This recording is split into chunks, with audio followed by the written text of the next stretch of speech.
Olá, assinante do Canal 14. Estamos no ar com mais uma programação do Visão Geral, que tem a direção do publicitário Fernando Dutra e a coordenação da jornalista Eliane Rodrigues. José Augusto, nos apresenta a nossa convidada. Pois é, primeiro eu posso dizer para você que é uma convidada de peso. E quando se trata de um relacionamento entre duas pessoas, normalmente sobram algumas arestas durante o caminhar. E ela acaba entrando como pacificadora, orientadora, equilibradora e outros adjetivos mais. A nossa convidada de hoje, honradamente para nós e para o nosso telespectador, é a doutora Tairane Gomes Lopes Xavier. Ela que é psicóloga e que está na área da terapia de casal.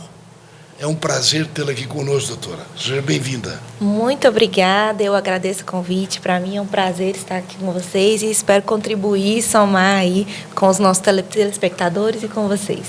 Deixa eu tentar fazer uma perguntinha assim, que a produção nos pediu isso.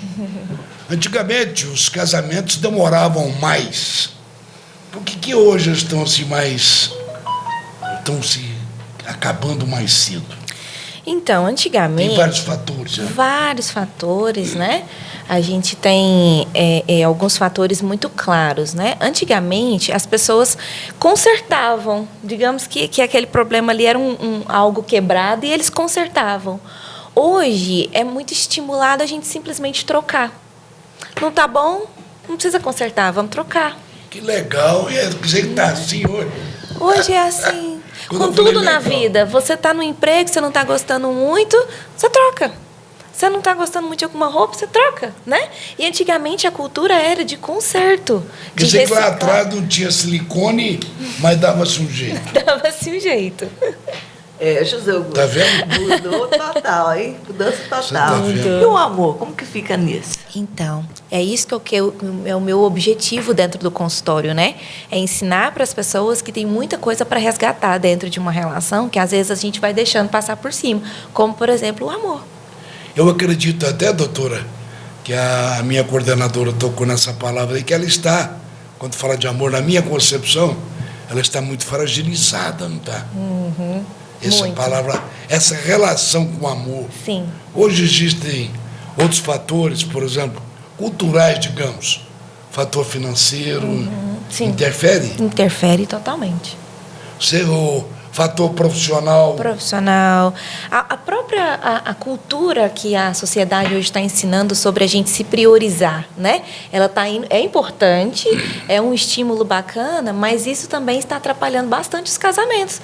Porque hoje qualquer coisinha que o cônjuge faz, qualquer coisinha que o parceiro faz, então é porque eu não vou amar mais. É motivo. É motivo para trocar, é motivo para deixar, é motivo para largar.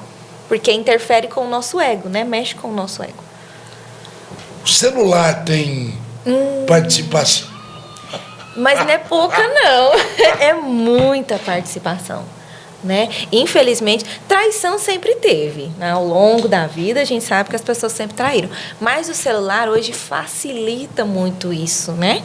Além de tomar o tempo da família. Quer dizer que o celular hoje é um facilitador para a traição. Sim. Além de tomar tempo da família, a senhora falou, eu cortei, como é que é? E além de tomar tempo da família, né? Porque aí você fica ali nas redes sociais, no feed e tal, olhando notícia. Quando você vê, passou 2 horas de coisa que você poderia estar fazendo para sua casa, tempo com os seus filhos, tempo com o seu cônjuge, e você está ali no celular, né? É interessante que eu estava lendo uma reportagem de uns 10, 15 dias atrás, na cidade de São Paulo, a professora resolveu pegar a sala de aula e levar no museu. E aí eles sentaram em cadeiras, poltronas, etc. 95% dos alunos estavam no celular. Estava olhando para o que representa o museu, tudo no celular. Quer dizer, se é o jovem acaba trazendo isso E aí, quando chega numa relação, não vai dar certo. Já começa lá na infância, né? É Você vê hoje as crianças de 2, Verdade. 3, 4 anos já estão viciadas no celular, Verdade. não brincam, não conversam, não sabem ter momentos de lazer e de prazer fora do celular. Então, isso vem desde a infância e vai chegando ali na adolescência, adolescentes que não conversam com os pais, que não sabem dialogar, aí vão para um relacionamento na vida adulta, não sabe ter uma relação, não sabe conectar com alguém, porque só conecta com o celular. E como você vê isso? Que você, quando aparece lá uma família, né? O que você passa para essa família? Você vê que a criança acostumou desde pequena estar no celular, que hoje as mães, é igual ela falou. Sim. Muitas vezes, não sei se é por falta de tempo, dá o celular para a criança desde pequena assistir um desenho, e aí já começa, e aí a criança já não quer mais nem estudar, só está querendo o celular. O que você Eu até passa? entendo, pegando carona na sua pergunta, na sua colocação, a mãe, o pai, o tio, o avô, entrega o celular para a criança para ficar livre dela. Não é isso? Isso. Livre das demandas da criança, porque criança demanda, né? Chora, quer colo, quer atenção, quer brincar. E às vezes os pais ali por necessidades, ou também porque estão conectados no celular, vendo feed, vendo a vida dos outros, entregam o celular para a criança para ficar livre, para não ter barulho na cabeça, para a criança não atrapalhar, né? E aí essas crianças vão ficando apegadas com isso. Então, quando chega no meu consultório, a primeira coisa que eu faço, eu restauro esse tempo de família.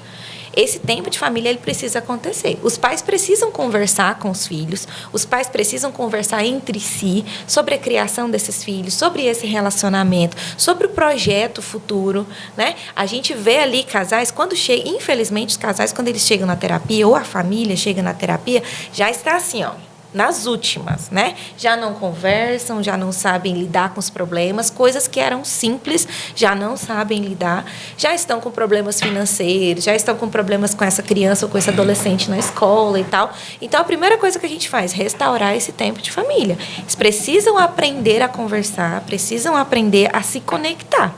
Depois a gente vai identificar o que estava afastando essa família. Vamos identificar? É a falta de comunicação? É alguma agressão, né? A palavra agressiva dos pais? Ou é essa criança que está com um comportamento diferenciado ali, que está precisando de uma atenção? Enfim, a gente vai identificando e vai organizando. Não tem muito mimimi hoje não, também não, doutora? Como seria mimimi? Na minha época, quando eu estudava, você podia falar, ô gordo, careca, uma série de coisas. É mesmo, Hoje isso é não pode verdade. falar isso que... É bullying. É bullying. Pois é, então não é um mimimi danado, qualquer coisa se Então, sente ofendido. O que acontece? Vocês concordam que quando a criança está conectada no celular, quanto mais ela se conecta no celular, menos ela se conecta na relação real. Então, ela não está muito preparada para viver as relações reais, porque ela está no mundo virtual. Aí, quando ela vai para a relação real, ela não tem resiliência para algumas coisas. Ela não suporta algumas coisas, ela não lida bem com algumas coisas, né? Frustração, a própria pressão da escola, dos amigos e etc. Tudo isso a criança se perde. E, consequentemente, se torna um adulto sensível, fragilizado, porque não consegue adquirir resiliência nas relações. É interessante, Lana, domingo, depois de mais de 2 anos, eu fui a uma missa. E aí eu comecei a prestar atenção, sabe, doutora? Ninguém presta atenção na missa mais, não. É ali no celular, principalmente o jovem. Mas, inclusive, Principalmente até a o jovem. Bíblia hoje está no celular. O pessoal está todo mundo no celular. Sim. Lendo a Bíblia através do celular. Hoje tudo está perdendo sentido, né? Mas não está lendo, desculpa, doutor, não está lendo Bíblia, não. Porque eu dei umas olhadas assim, ó, não é Bíblia, não.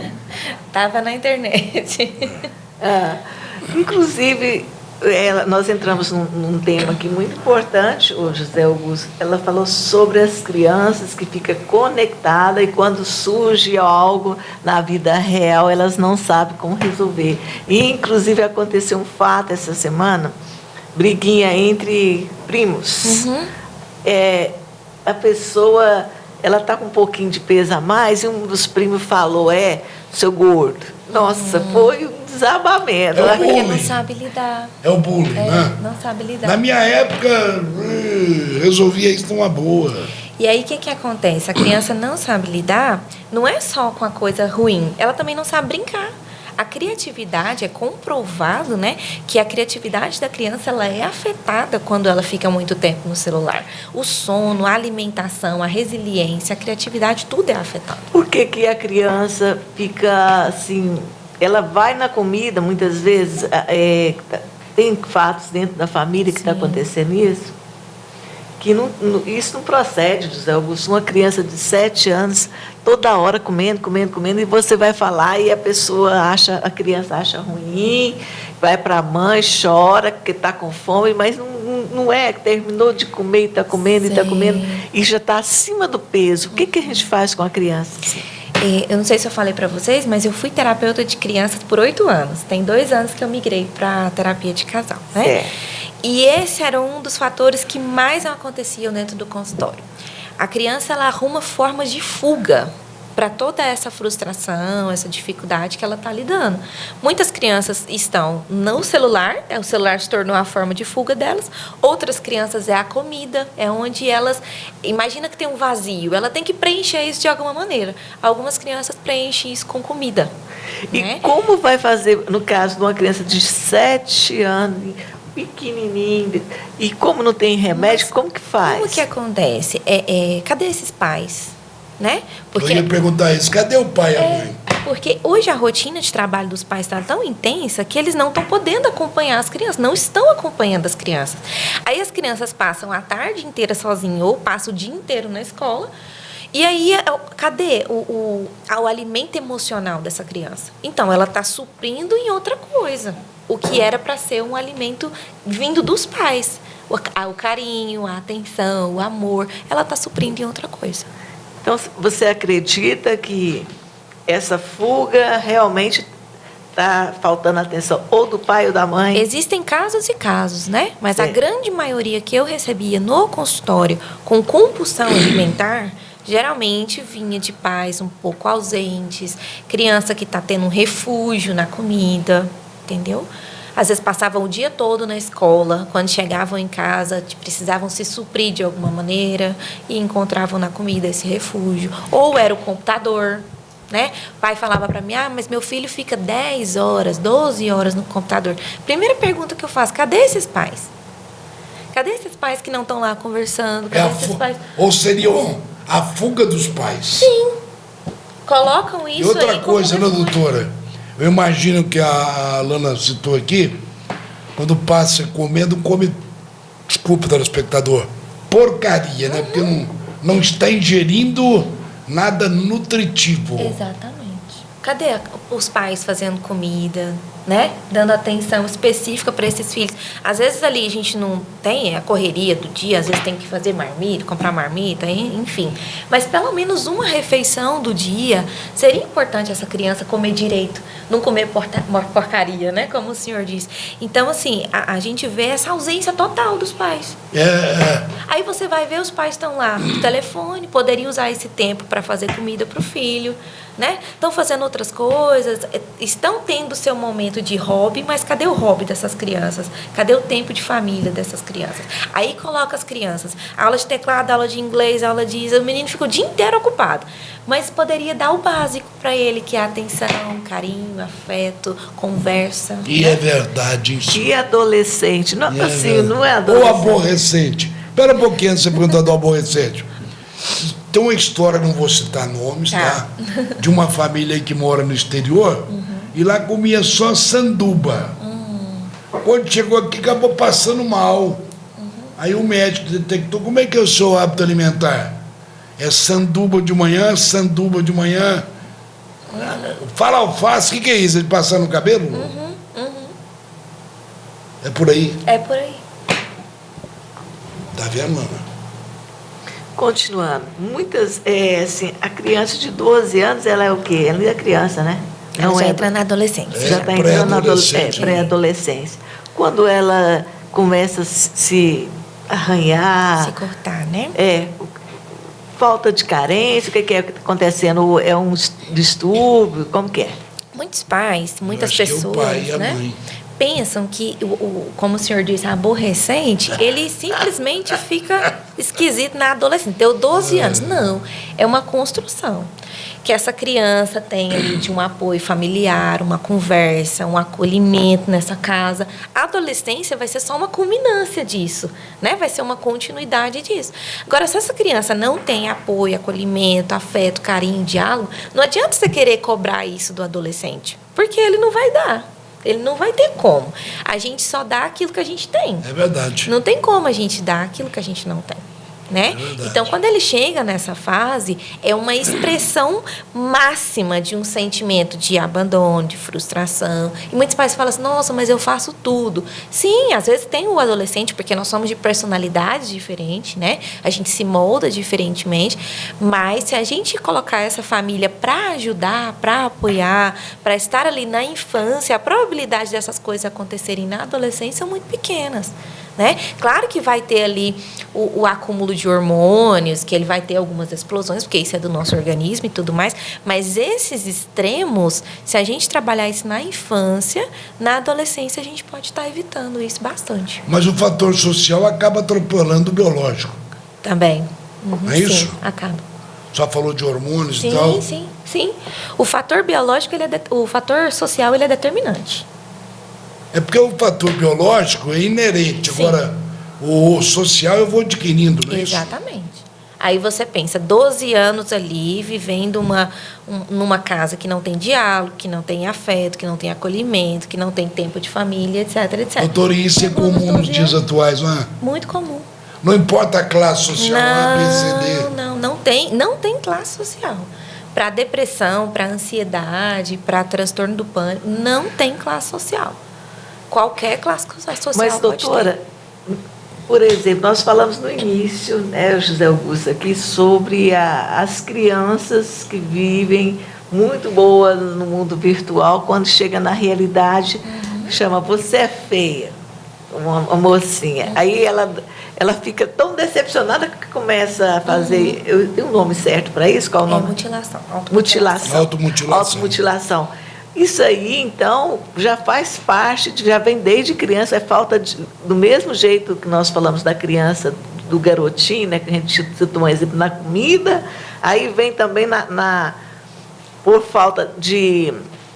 A pessoa não tem assim, um domínio próprio, é isso? Isso também, mas nós temos hoje um estímulo muito grande para a autoimagem, né? Você tem que ser naquele padrão. Se você não for naquele padrão, você não presta, você não é bom o suficiente. E aí, com a internet, isso potencializa. Fica muito tempo no telefone, vendo aqueles desenhos de fantasia, e a realidade é outra.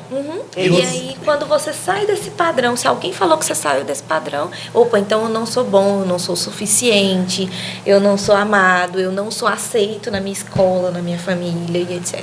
O modismo também, por exemplo, camisa de marca, tênis de marca. Com certeza. Também interfere, Com né? certeza. Brincadeira. Você vê, nosso tema que hoje seria para adulto, né? Nós jogamos pro lado da criança sem ver que... Pois, mas é o alicerce, né? Se eu não fizer o alicerce da casa, essa casa vai desmoronar. Sim. E aí a gente cria homens fracos, né? E mulheres que não assumem seu papel. E aí, no casamento, isso tudo se distancia, né? Se a gente não cria crianças boas, resilientes, elas vão se tornar pais ruins, maridos ruins, mulheres ruins. Deixa eu só duas colocações aqui, doutora. Primeiro, eu queria que a senhora registrasse a presença do seu assessor, que está filmando tudo, né? Meu assessor, meu irmão, Sávio. A outra pergunta que eu faço é o seguinte: o homem hoje ele não está aceitando a profissionalização da mulher, porque ele não acompanha. Se a gente já tem um pensamento comigo, é o seguinte: a mulher hoje ela está se especializando, ela está indo para a academia, ela está estudando, ela está... E o homem parece que é jogando seu futebol, tomando sua cerveja, e ele não aceita, de repente, a independência dela, daí os conflitos, seria isso? Feminicídio, que aumentou bastante também, né? Isso. Infelizmente, hoje, esse é um dos maiores motivos aí de separação depois. É mesmo? Não aceita a profissionalização da mulher? Porque muitos homens são frágeis e não aceitam, o ego fica ferido. Né? O ego fica ferido com essa mulher evoluindo, essa mulher indo para frente, porque a mulher hoje ela está estudando, se especializando, sem dúvida. Ela não está parada, né? E ainda com esse incentivo social, aí que ela está indo mesmo. E muitos homens, como o senhor diz, está ali jogando bola, cerveja, e que não está errado, a gente tem que ter nosso momento de prazer. Ele fica só preso nisso. Mas ele também tem que, tinha que evoluir, né? Evoluir. E aí muitos ferem o ego e aí justificam a traição. Esse é o motivo. Justificam a traição. Ah, minha mulher não estava em casa. Ah, minha mulher só pensa em trabalho. Mas, na verdade, envolve muito mais uma fragilidade desse homem, né? Só falou em traição. Quem é que trai mais, homem ou mulher? Homem. Mas eu vou discordar da senhora. E nos dias atuais? Hoje tudo mudou, né? Eu vou discordar da senhora. Porque, na minha concepção, para haver uma traição, tem que ter um sexo oposto. Sim. Não é isso? Então, eu entendo que é 50%. Então, hoje isso mudou. Hoje a mulher trai muito, né? Trai muito e tal, mas o homem ainda continua no ranking. Doutora, mas é 50%, doutora. Não é a produção. Ué, por que essa peça só para nós? Mas o que eu acontece? Eu imagino que é 50%. A mulher, para ela chegar a trair, a mulher não traz só por conta de um físico, de sexo. A mulher, quando ela chega a trair, tem sentimento envolvido, tem toda uma conexão ali desse homem que fez ela se sentir alguma coisa. Porque você quer dar sua química amorosa, não é. O homem por vingança, talvez? Talvez também. Talvez também. O que você perguntou? Também. Por vingança. Muitas mulheres falam, vou vingar, ele vai ver. Eu já vi muitos casos. Eu falo, mas não pode fazer isso, né? E a traição hoje, ela está assim, no principal motivo de divórcio. Depois vem o financeiro, depois vem essas outras coisas aí, né? Mas a traição, ela poderia ser muito bem evitada se um casal conectasse, conversasse, trabalhasse algumas coisas na terapia de casal, por exemplo. Porque eles vão se afastando, se afastando, se afastando, quando vê uma terceira pessoa entrou nessa relação. Aí fica difícil de consertar. Nessa terapia de casal que a senhora faz, chega momentos de vias de fato, não? De agressão? Agressão, é. Já chegou dentro do consultório. É mesmo? Já presenciei um homem batendo. E a senhora fica onde? Ela sai e deixa os dois? Aí quando aconteceu, eu estava na outra clínica e aí um psicólogo amigo meu já veio, porque eu vi os gritos, né, e tal, já entrou, já separou e tal. E aí a gente conversou com a mulher para ela registrar, né, a ocorrência e tal. Mas acontece, sim. Não é fácil, né, José Augusto? Grito, falta de respeito, isso aí é comum. Porque a pessoa, quando ela vai para terapia de casal, já está, assim, no limite. Então, isso aí a gente vê mesmo. Agora, a agressão, aí é bem esporádico mesmo, mas já aconteceu. A criança, muitas vezes, ela fala alguns palavrão. Você acha que isso já traz lá de casa, o casal, fala... escuta o pai falar. Falar, e é isso já... Por aí, doutor, ou não? A criança, ela vai reproduzir o que ela está vendo no ambiente. Se ela não está vendo nessa relação desses pais, ela está vendo na TV, ela está vendo em alguma coisa. A criança não inventa isso, né? Ela vai reproduzir de algum lugar. Mas hoje é muito comum as crianças presenciarem briga dos pais. Já virou, assim, rotina, né? Os pais não se ausentam mais para brigar. Eles brigam na frente da criança mesmo. E isso traz tanto prejuízo emocional, mental e psíquico para essa criança que vocês não entendem.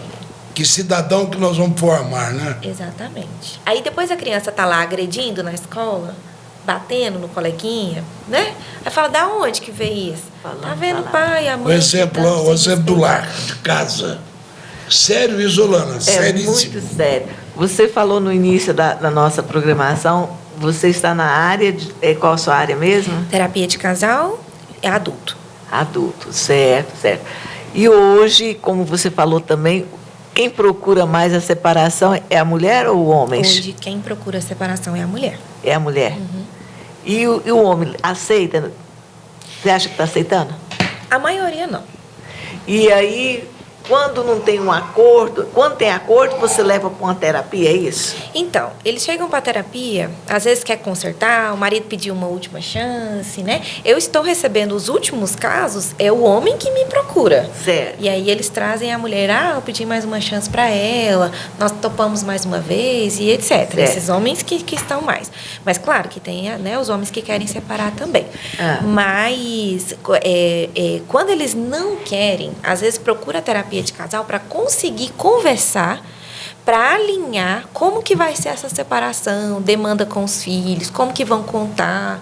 Às vezes a terapia de casal ela também serve para isso. E dura quanto tempo, no caso, para uma união, para começar tudo de novo?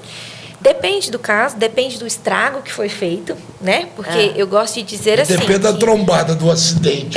Eu gosto de dizer assim, que é como se esparramasse penas numa montanha bem alta. E aí agora na terapia a gente vai catar essas penas. Então assim, tem pena que a gente não vai achar. Nossa. Tem pena que vai achar, vai ser rápido, tem umas que não vão ser, né? Então assim, depende muito. Mas o prazo mínimo é 3 meses. De 10, vocês conseguem recuperar quantos casamentos? É alto. O índice da terapia de casal é muito Que alto. ótimo. De 10, 7 a gente consegue recuperar. Que Coisa ótimo. boa, recuperando a família, A gente não né? recupera quando a pessoa realmente não quer. Quando ela não quer abrir mão de algumas coisas, quando o cônjuge está ali pedindo algumas organizações e ele não quer fazer. Então, aí fica difícil mesmo. Quando não quer abrir mão do sentimento de orgulho, quando não quer perdoar, aí fica mais difícil pra gente mesmo. Muita Mas picuinha no... Tem, né? muita. Família do cônjuge se metendo com coisas, sabe? Assim, no casamento. Quando se fala numa terapia de casal, não quer dizer só no casamento ou namorado, noivo. Todo mundo. Você tem um relacionamento, a gente fala terapia de casal, mas é para qualquer relacionamento. E terapia de casal não é só para quando a gente está em crise. É para cuidar do relacionamento mesmo. Até Então, para evitar uma crise. Evitar, para prevenir. Esses são os casais que vão ficar muito tempo juntos, porque já estão cuidando antes que o estrago aconteça. Quer dizer que então, doutora, eu poderia dizer que numa estatística, antes do casamento, o namorado, o casal de noivos tem procurado a senhora? É baixo o índice. Ainda as pessoas que procuram é quando já estão em crise, quando já estão nas últimas já. Interessante, né, doutora? Antes é tudo maravilha, depois o bicho pega, né? Que coisa, né? É porque a gente vai se acostumando, relaxando, né? Deixa de fazer algumas coisas que, por exemplo, você fazia no namoro, para conquistar, para plantar, para deixar essa pessoa bem. Demonstrações de afeto vão ficando quase que escassas, né? Então, assim, isso vai se perdendo. A mídia... Desculpa. A mídia explorou muito, não sei se seria o caso. Me veio aqui agora. Só notou que não tem pauta aqui, né? Não tem nada aqui. Que vai no... Aqui. A mídia explorou até de uma forma sensacionalista aquele caso em Brasília daquele mendigo com aquela cidadã. E daí, como é que seria? Que fenômeno é aquele? Ou não é um fenômeno? Ou foi Aquele caso lá, até teve um psicólogo que fizeram análises, né? E ela foi diagnosticada mesmo com o transtorno bipolar de humor. Ela esteve em um momento de surto, né? E ali foi, digamos, como é que eles falam? Chave com fechadura, né? Foi uma coisa que combinou ali, entre aspas, demais com a outra e acabou dando errado, né? Mas, como o senhor disse, foi sensacionalismo mesmo, abordaram aquilo ali, pegaram e potencializaram sem dúvida um caso, e aquilo ali foi um transtorno mental dela, entendeu? Aquilo ali não tem o que discutir. É um transtorno mental, foi um surto, né? Por mais que muitas pessoas não acreditam, mas o sensacionalismo tomou conta e foi bem complicado. Se fosse o homem que tivesse sido o surto, seria o mesmo? Ou teria diferença de tratamento na nomenclatura técnica? Acho que... Para o homem não tem surto, para a mulher, no sentido de defesa, tem o surto. Talvez a sociedade não colocaria como surto, né? Isso. Mas que é um transtorno, é assim. Infelizmente, os transtornos mentais, eles não são muito levados a sério, né? Por exemplo, a senhora estava falando sobre o adolescente que se corta e tal. Talvez esse adolescente ele esteja em uma depressão super grave, E os pais, não, é só aborrecência, é só... E vai deixando isso para lá. Uma pessoa que fala, eu tenho ansiedade. Não, mas isso é falta de Deus, ansiedade é frescura. Aí fala sobre o transtorno bipolar, não, é bobeira. Isso é frescura mesmo, a gente ouve. O povo fala, né? Então, assim, a gente precisa relevar mais isso, porque é uma doença, é um transtorno que paralisa as pessoas mesmo, que se não for tratado, ele pode trazer muito prejuízo para a vida das pessoas. Não sei se é a área da senhora, se não fosse, ela fala, não é minha área. Eu estava lendo uma reportagem recentemente, onde, talvez eu não saiba até abordar direitinho, mas onde a gravidez precede de uma... A senhora falou a palavra agora mesmo, de uma depressão. Uma depressão... Pós-parto. Não, antes. No pré-parto. O pós-parto parece que é mais significativo. Vamos pegar só do pré. Quem é que leva uma gestante? Qualquer pessoa que pode desenvolver, né, um transtorno, só que a gente precisa ter tendências, as probabilidades, né? E às vezes essa pessoa já teve uma tendência, talvez já até apresentou crises, já apresentou algum talvez surto, mas muito pequeno, e isso não foi relevado, isso não foi levado em consideração. Quando vem uma bomba de hormônios, como por exemplo a gravidez, isso se potencializa, entende? Então, talvez por isso que se instale. Tarine, todo mundo tem depressão pós-parto, já teve depressão? Não, mas tem uma tendência, né? E aí, quando tem a bomba de hormônios, quando o corpo entra nesse estágio, aí vem a instalação. Essa pergunta sua, José Augusto, foi muito interessante. Sabe por quê? Domingo, eu estava até com a gestante. Eu falei, cheguei perto dela, e tá grávida. Ela começou a chorar. Eu falei, o que foi? Não, eu não queria. Falei, minha filha, mas por quê? Você está chorando? Isso é benção, né? Ela não aceitou. Não está aceitando que ela está grávida. E aí determinou a depressão. Determina. Pode ser que seja diagnosticado. Pode ser que essa pessoa nunca mais tenha uma crise, né, na vida, depois que essa dosagem de hormônio passar. Mas pode ser que sim, instale um período depressivo. Interessante que eu gostei, e tenho certeza que o nosso telespectador também gostou, da terminologia que você usou, bomba de hormônio. E essa bomba de hormônio interfere violentamente. Sim, eu sou muito simples no falar, assim, eu não fico procurando falar. Não, mas contrário. É uma bomba de hormônio mesmo, e ela interfere, né? A mulher principalmente. Pode ver que a mulher ali no período da TPM, quando ela tem essa questão hormonal, né? Nós que somos mulheres, nós sabemos que a gente fica meio, entre aspas, descontrolado. Vem algumas coisas, pensamentos, intensidade mesmo interna. Né? Imagina isso numa gravidez, já tendo uma tendência depressiva ou de ansiedade, né? É verdade. O José Augusto, nosso tempo está esgotado, mas eu não vou deixar. Mas ela não vai sair daqui antes. Eu quero saber de uma coisa que está acontecendo muito, eu estou sabendo muito que está acontecendo, principalmente nessa pandemia que veio, né? Parece que está voltando. Está voltando, parece, né? De novo. Mas, doutora, muitos casais que viviam muito bem, casais que têm 30, 40 anos de casados, nessa pandemia resolveu, não quero mais. Eliane, mas o que acontece? Era 30, 40 anos de casado, mas eu talvez não vivia junto. Não tinha que passar o tempo junto. Era só a aparência? Era tipo assim, trabalho, chegou em casa, come, dorme, é isso. Aí o que a pandemia fez? A pandemia obrigou a gente a ficar junto. A gente teve que viver a rotina do nosso cônjuge, do nosso filho. E aí viu que talvez o amor se perdeu, o respeito se perdeu, o carinho se perdeu. E o índice de divórcio na pandemia foi muito grande. Interessante que o ritual lá atrás era outro. E agora, com a pandemia, mudou tudo. É outro ritual, né? Outro ritual. E outra coisa, as pessoas estão envelhecendo, estão se aposentando, estão ficando juntos, mas só que na hora de ficar junto ali também estão separando. Sim. O José Augusto já vi vários casos de pessoas que Ou agora que está tudo bem, que está na hora dos dois ficar juntos, mas na hora de ficar junto, não começam a brigar com o outro. Mas o que acontece? Às vezes, esses pais, eles passaram a vida ali, criando os filhos na rotina de levar na escola e aquela rotina toda.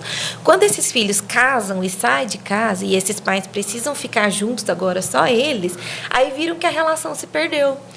Viveram tanto em função dos filhos que esqueceram de viver para si. Aí é onde o casamento acaba. E vai ter que começar tudo de novo, fazer uma terapia no caso? Com certeza, isso é muito bom. É para isso que ela existe. Então né? vamos Para passar isso que eu aí, estou ó. aqui. Passa pra gente o seu contato, que eu acho que tem muita gente aí que está nos isso. assistindo agora, Sim. né? Vai repensar. Vai para repensar o relacionamento, porque jogar 40, 30 anos fora não é Nossa. fácil, né, gente? Sim. Passa pra gente o seu Sim, contato, vou por favor, passar. endereço. Vai ser um prazer atender a audiência de vocês. Telefone da senhora? É 629-9127-1989. A senhora vai dar o endereço também, doutora. Também, Avenida Senador José Lourenço Dias, número 1495. A José em frente ao Lourenço fórum. Dias é a antiga contorno, é isso? É ao lado do fórum que eu Bom, atendo. então a senhora podia, por favor, que o nosso telespectador foi pegar a canetinha lá, para repetir, por favor, principalmente o telefone e o endereço. Tá bom. Meu telefone é 629-9127-1989. O meu endereço é Avenida Senador José Lourenço Dias, número 1495. E eu também tenho um perfil no Instagram, é Psi Tairine. Meu nome escreve Tayrine. Me chama lá que vai ser um prazer atender vocês. Ai, José Augusto, porque jogar muitas vezes uma vida inteira construída a dois, agora no final, que está tranquilo, de boa. Que era para aproveitar e colher, né, os frutos. Com independência financeira. Tá tudo de boa. Vamos Tá tudo fazer então uma jogando. terapia, né? Para esse casal ficar junto, né? É verdade. Doutora, eu deixo para você fazer suas considerações finais, porque o nosso tempo Puxou realmente... de orelha no casal, quem sabe. Né? Ou uma orientação, né? É, claro. Então, pessoal, a nossa vida, ela é muito boa. A gente está evoluindo, crescendo, estudando e etc. Mas é muito importante a gente também cuidar da nossa casa, dos nossos filhos, do nosso casamento. E como a Eliane disse, não vale a pena a gente jogar fora uma relação que pode ser boa, que às vezes só se perdeu ali, que não tem nada de falta de agressão, falta de respeito instalado. Dá para a gente recuperar, dá para a gente tratar. Vamos cuidar desse casamento, cuidar dessa casa e ficar bem, né? Ficar bem para a gente, para os nossos filhos, para a nossa casa e aproveitar a vida ao lado de quem a gente ama. Doutora, em nome do nosso diretor Fernando Dutra, agradeço a sua presença aqui no Canal 14 e agradeço também vocês, assinantes do Canal 14. Até a próxima.